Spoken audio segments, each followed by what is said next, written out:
This is my 1977 GMC Eleganza Motorhome. I bought this thing about a year ago, where it had been sitting for about 5 years or so, and drove it home 250 miles over 3 or 4 mountain passes, and I've just been letting it sit. And now that I'm finally starting to work on it, I'm going to bring you guys along with me. So I'll give you a tour of it and show you what we're doing.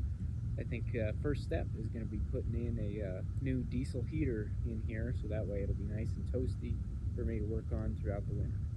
So let's jump right into it.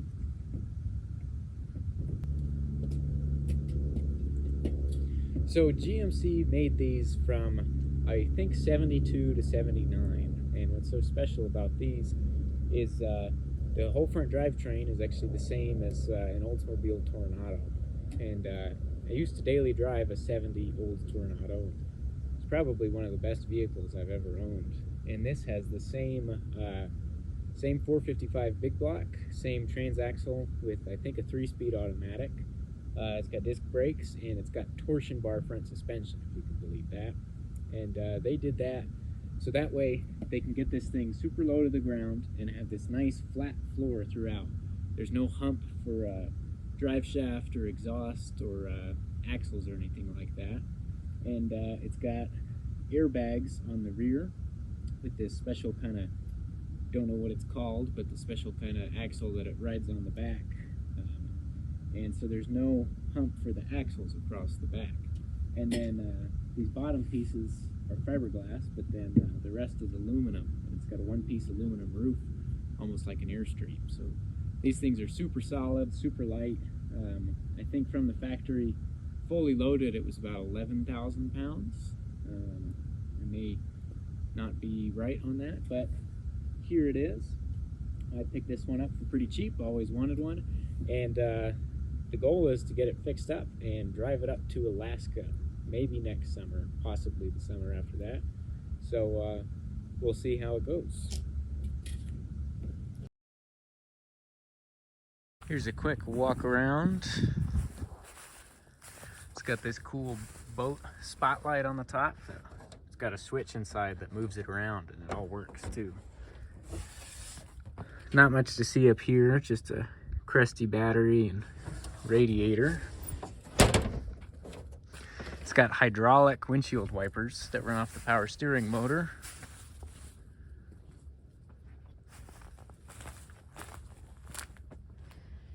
Here's a better look at the rear suspension setup.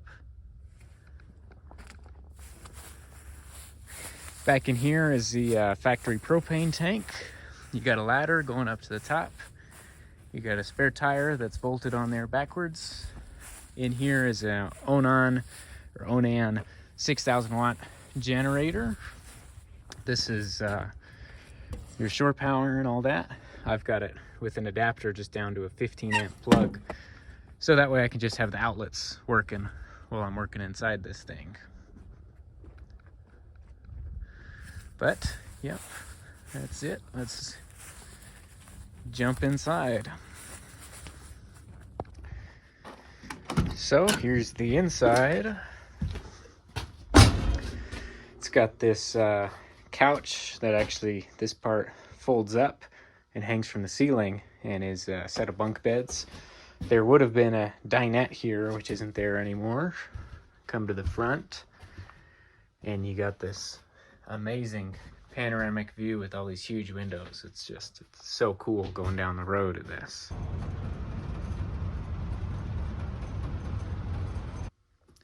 Both these chairs swivel, and the engine is actually right under there. I'll show you guys a clip of how that looks.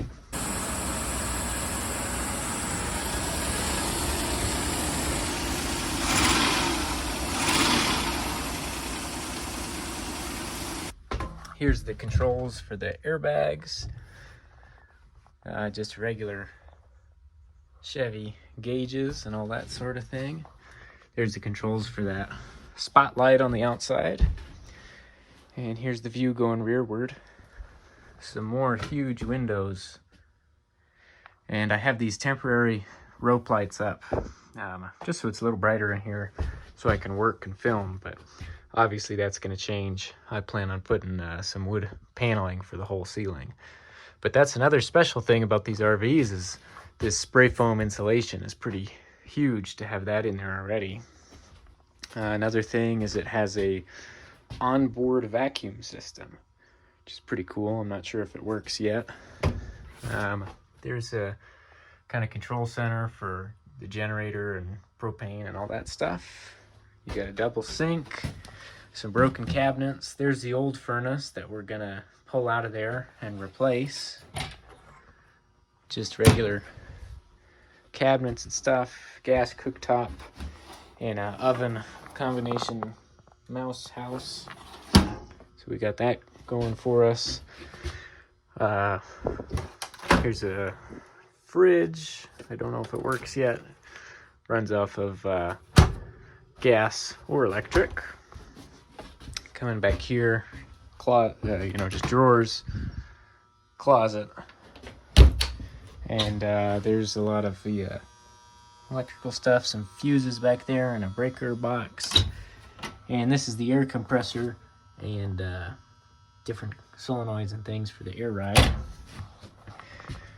In here, you got a wet bath and toilet there, shower there, medicine cabinet, sink, all the good stuff with period correct curtains. So that's pretty cool. And the bathroom door doubles as your door for the bedroom. So it walls off the rest of the coach like that. Kind of neat. Coming back here, another temporary light I put up, but you have a house for the generator, SureFlow water pump that houses the propane tank, and there would have been another kind of dinette style seating in here, just two couches that fold into a bed, and I plan on just putting just a flat area with a queen mattress or something on it that I could fold up and have storage underneath. Another great big back window, that's also your emergency exit. Some more side windows. And yeah, that's pretty much the inside of this thing. I plan on doing all new flooring, obviously. All new panels on the ceiling there. Probably redo the kitchen. Put a new fridge in it, I imagine. Do the bedroom back there, obviously. First things first is going to be removing this old propane furnace and swapping in a brand new diesel heater. So we'll jump right into that. Here's the new heater that's going to be going in there. Just a Chinese diesel heater that I got on a Cyber Monday deal. I've built many camper vans and campers. I've always wanted to try one, so I figure why not in here. Got the heater. It's got a little thermostat or screen there, remote. That's a hose for the vent, air intake, exhaust pipe, little silencer kind of deal, some directional vents if you want there. That's the air filter. That's a heat wrap for the exhaust pipe, hose clamps, and so that's it. The intake and the exhaust are actually on the bottom on this guy, as well as the fuel line. And this is the space I have to work with. Should be plenty of room, but I'm gonna get this out and see how I want to arrange things, because I would really like to use the two existing holes on the outside for the intake and exhaust for this propane heater. So if I wanted to do that, I would have to get rid of this floor and elevate the heater, and then have the exhaust come out down here and then turn and go sideways out the side like that. So first step, I got to clean some stuff out of here and remove that old one. It's already unhooked from the gas line, and then we'll just see how things fit. So I got the old propane furnace out, and I went ahead and took these cabinet doors off, and I went ahead and just gave this thing just a quick cleaning. Just vacuumed it out and wiped everything down. Had to move the bench over there, but just had to make it a little more livable in here to start doing some work. But here's what it looks like without the furnace. I took the floors out of these cabinets here to expose the ducting as well. So you can see we got that there. There's 2 hoses there. We have one vent here, and this splits off into 2, and that's for both of those floor vents. Now that big one there goes all the way back to the back for the bedroom, and then there's a small skinny one here, and that heats the bathroom actually. So hopefully we can tie all these into one unit and be able to reuse all the original vents. Here's the old gas line, I'll take that out. Those are the holes for the inlet and the exhaust, air inlet and exhaust there. Hoping to reuse those. And then just the wiring for the thermostat and the power here. So I'm gonna take this out. I'm gonna take the floor out here because I'm gonna have to mount this heater up higher so that exhaust can slope downwards out to that. But in the meantime, I have the heater kind of bench running over here. Probably hear it run. For that, I filled it up with diesel, and it just primed itself, fired right up, and it's putting out some pretty serious heat. I've got it on the max setting, but I mean, it gets too hot if you keep your hand in front of there. You can hear the fuel pump ticking away. Here's the exhaust just stuck on there, and I put the wrap on to see how hot it gets with the wrap. And then there's the air filter, what that looks like. That exhaust is pretty hot. But anyway, so that's going pretty good, and I'm gonna let it run for a few hours, just make sure it's not gonna have any problems before I put it in. And in the meantime, I'm gonna pull that cabinet out, or that floor in that cabinet out, build a mount. These are the holes I'm gonna try and reuse. I bought a new pass-through hole exhaust kind of heat sink kind of thing that should be here tomorrow. And so yeah, I'll check in with you guys in a minute and show you what's going on. So here is the through hole exhaust port that I got. It's just a little cast fitting and a 2-piece kind of thing. And then this is what's left of the old exhaust port that I took apart this plate. And I'll show you what it looks like when I put it together. And here is what I came up with for the intake and the exhaust. There's the exhaust, and this intake is just a big tube now. So my exhaust is just gonna slide right on there and clamp on there. And then the air filter is just gonna lay inside of this thing. Plenty of room for air to get around there, and then I'm gonna seal it off on this side once I get it installed. So now we'll see how well it fits into that hole. Well guys, here's the heater installed and running. I've just got it pretty much suspended in here. Kind of see what that looks like. Got it all wired up. And then there's my air intake. And then I got my exhaust wrapped on there. The exhaust pipe is clamped, and then I just safety wired the wrap on there. And it's pretty good. I mean, it's definitely hot to the touch still, but none of the surrounding wood or anything is hot.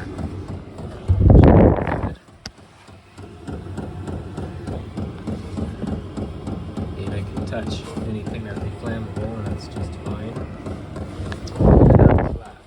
Shortening the exhaust, here's the piece I cut off about 4 inches, and as you can see, the end piece here is flared so that way it can slide over the muffler, which I didn't use, but I still had to have it slide over my tailpiece. So the corrugated stuff doesn't slide on there, so I cut off the end and it was corrugated, and then I slipped it over a piece of metal and hammered and dollied it out till it was smooth, and then found a socket a 17mm socket that slipped in it after that, and I hammered that in and stretched it out some more, and that was just the perfect dimension. And ultimately, it's not that loud without the muffler. I'm not sure how loud it is on camera, but this is what it sounds like with no muffler. And this is what my air intake and then my exhaust looks like. And it's not too hot either. And the surrounding metal is not hot. And the fiberglass is cold to the touch, so no worries there. And really, the air intake is louder than the exhaust.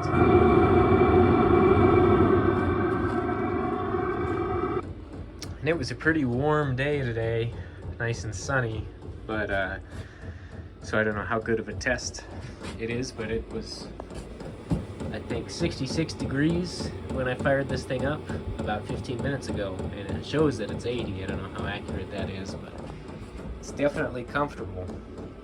So the next step is going to be routing a fuel filler neck from here towards the outside, so that way I don't have to fill it up and stink up the place with diesel. This is the boat filler neck that I got. That'll go on the outside, and I'm just going to plumb that right into the gas cap. And then I've got my hose right here, which is going to turn that hot air down to here, which will go into this box, and I'm going to make a bracket or a plate that covers that side and put this this thing in here. So that's how that'll work.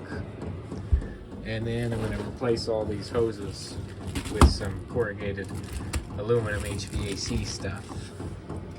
And I still haven't found a hose that's the right size to go to this bathroom vent, but I'm not sure if I even want to add one in yet, so we'll see. It's a new day, and I just drilled the first hole in my RV here. Pretty scary. That's where my fuel cap's gonna go for my diesel heater there. Pretty nerve-wracking though.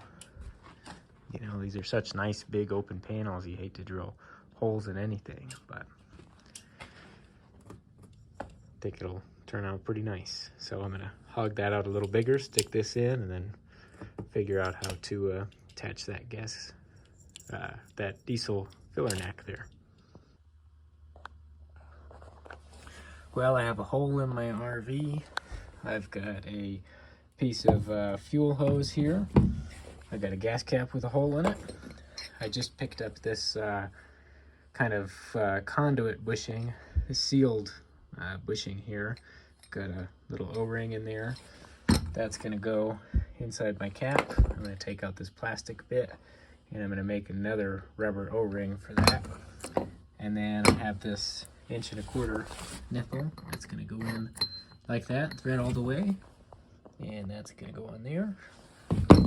And that's gonna go on the other end. So we will see what we can make happen. So I did have to actually check this in the lathe and turn it down a little bit just on either side.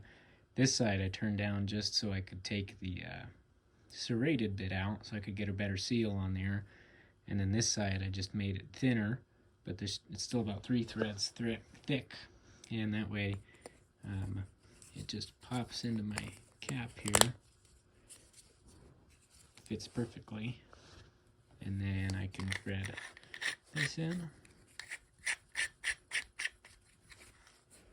Get a nice good seal on the outside. And then I have a O-ring that goes in there and fits around that. And I made that thinner so that way there's enough threads sticking out here on the actual cap to thread into the gas tank. So I'm going to put this together with some sealant and let it dry, and then I'll be doing the real assembly. Here's the finished product on the outside. Pretty nice, clean look on there. And I'm going to get the engraver and make sure I put, you know, diesel fuel or diesel heater fuel or something on there. So somebody, maybe a next owner or something, doesn't ever think it's for something else, because this is the gas cap, and this thing definitely just wants some regular gasoline. But it's just your standard marine fuel cap, and threads there, and there's a chain, and that goes down into the diesel tank on the heater. Should be pretty good, and you know, it'll be tough. It'll be kind of messy to fill it up out here without overflowing, but I'd rather do that than have some extra fuel tank on the back or have to bring all that smelly diesel inside my coach there. So, well, this is what it looks like all finished up. I have my filler neck coming in to my contraption on the gas cap there. That seems to work pretty well. And you'll notice I've made a few changes. I've extended the wiring harness here, so my control panel is on the outside now. So, start heating. And it also talks to you. Stop heating. Thanks for using. I wish you a safe journey. Pretty sweet. So yeah, that's all set up there and working good. I went ahead and sanded the floor and gave it the landlord special with some anti-mold primer there. I swapped out the paper ducts for aluminum ducts, and then added 2 more starting collars on there, so I have one coming out back here in what will be the bedroom. And then there's also a smaller collar I added and sourced this 2-inch duct, and I have yet to snake that around. It's going to go all the way around into the bathroom. I haven't done it yet because I have to pull out the countertop to do that first. And then you'll notice a few extra things I've done in here. There's this potentiometer here with an offsetting, and that is so I can take this 12-volt blower and put it in line there. Those are the wires that hook it up. And I've got a fuse for my heater, a fuse for my blower, and then I've got this 90-degree fitting for the heater. Goes on there. And my piece of ducting goes from the heater to the blower. And then that way I can turn on my heater, fire up my blower, and it forces all that hot air out all these ducts, just kind of like a little mini house. And it worked great for about 2 minutes until just melted this blower. Just the plastic just melted almost immediately. So it shows you what kind of heat this thing is putting out. So the next step is going to be sourcing a metal inline blower that goes in there, or something a little different just to keep that heat moving, something that's a little more heat resistant than that. But that's pretty much the whole setup here. On the side, I'm not too worried about this because this is going to get closed off with a piece of mesh or a grate, so that way it lets some fresh air get sucked in there still. And then I have a cutout for my sight glass for the fuel tank, so I can actually fill this thing up from my filler neck outside and peer in through this window and watch it fill up so I don't overfill it. So that's pretty handy. And this is all going to get a whole new side covering too, so once I do a new countertop. And then in here I'm going to come up with some kind of new cabinet floor so it blocks it off, so I still have a usable cabinet. And then this bottom is just going to stay open, and it's not going to get any kind of storage or anything. It'll just be for the heater stuff. That'll get a floor put back in, and so will that. But yeah, that's pretty much the gist of it. Too bad that the blower melted, but other than that, it's nice and toasty in here. So yeah.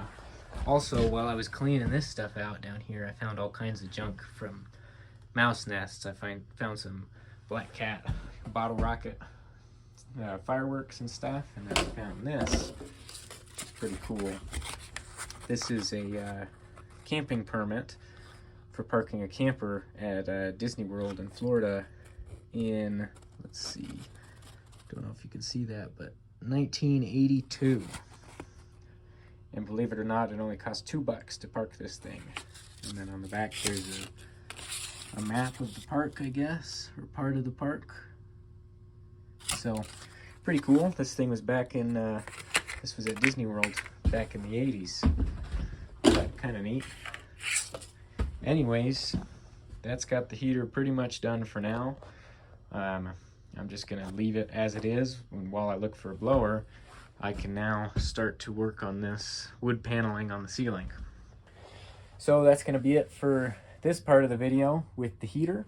If you guys want to see more, I'm hoping to do kind of like a series on this thing, and I think the next task is this wood paneling on the ceiling, and then of course side panels and flooring and all that stuff. So let me know what you guys want to see. Let me know what you think in the comments, and I'll see you guys in the next one.